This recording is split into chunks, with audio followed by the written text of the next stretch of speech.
मुझे नहीं समझ आता कि हड़ताल का कारण क्या है, कौन इनको गाइड कर रहा है, कौन इनको मिस गाइड कर रहा है, कौन इनके पीछे है, ये कौन विपक्षी दल है जो इनके साथ खड़े हैं।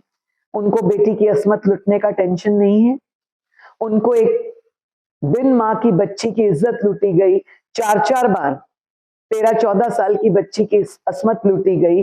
ओपीडी में, ओपीडी जहां दिन में 100 लोग आने चाहिए आते हैं, उधर ये लोग नहीं खड़े रहे और डॉक्टर को मौका मिला पर्दे के पीछे ये सब करने का।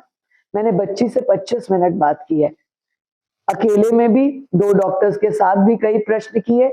डॉक्टर का कहना था कि इसके पेट में दर्द है। पेट में दर्द होने से कपड़े कौन उतारता है? पेट में दर्द था तो चेकअप के लिए क्यों नहीं लिखा? यदि कपड़े उतार के कौन सी जगह का चेकअप था, नर्स को क्यों नहीं बुलाया?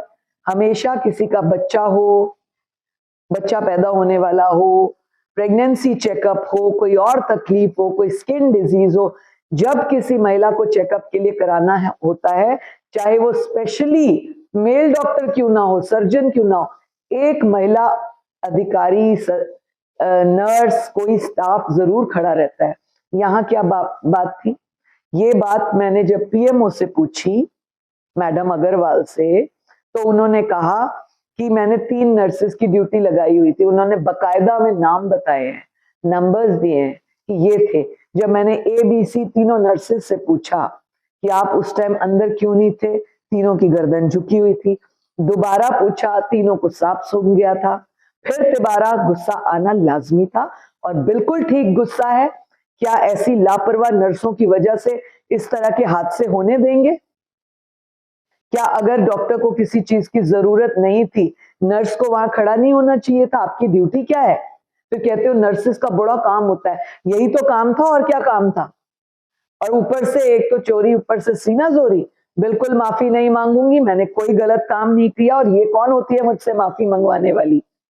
और इस्तीफे की बातें करती हैं। मेरी पार्टी के लिए, मेरे समाज के लिए, मेरे देश के लिए, मेरी बेटियों के लिए ऐसे 100 इस्तीफे कुर्बान, लेकिन इनसे माफी नहीं मांगूंगी। इन्होंने गलत किया है।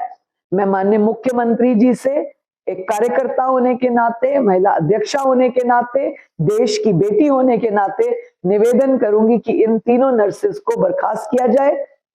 उस पीएमओ के खिलाफ आरती राव जी और सुमिता मिश्रा सिंह जी एक्शन लें और इस प्रकार की बच्चियों को आगे से इस तरह के केसेस ना हो, 100 बार सोचे, उनको बंद किया जाना चाहिए। तो कहीं ना कहीं माना जा सकता है कि ये जो नर्सेज हड़ताल कर रही है किसी न किसी के बहकावे में आके कर रही है, और साथ ही साथ जो केस है डॉक्टर का शैलेंद्र उसको दबाने की कोशिश। देखिए, अगर बहकावे में नहीं होती तो ये शैलेंद्र के खिलाफ होती, जो आज गला फाड़ रही है, चीख रही हैं, ये उसी दिन ना खड़ी हो जाती। अगर सच में इनको लगता कि शैलेंद्र ने खराबी मचाई है तो उसी दिन क्यों नहीं खड़ी रही? तब कहाँ इनके अंदर का वो जुनून गायब था? तब इनको गाइड करने वाली वो शैली चौधरी, पर्ल चौधरी कहाँ थी? तब इनको गाइड करने वाले एसोसिएशन कहाँ थे? तब इनको नहीं दिक्कत आई। आज दिक्कत आई जब हमने एक्शन करने की बात की, जब हमने गुस्से में कहा और मैंने माना है।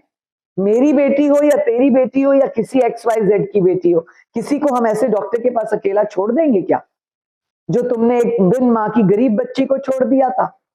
ये मजाक है क्या? किसी की अस्मत लुट जाए, ये तुम्हारे लिए मजाक है? एक्शन होना चाहिए। मैं अपनी बात पर कायम हूं।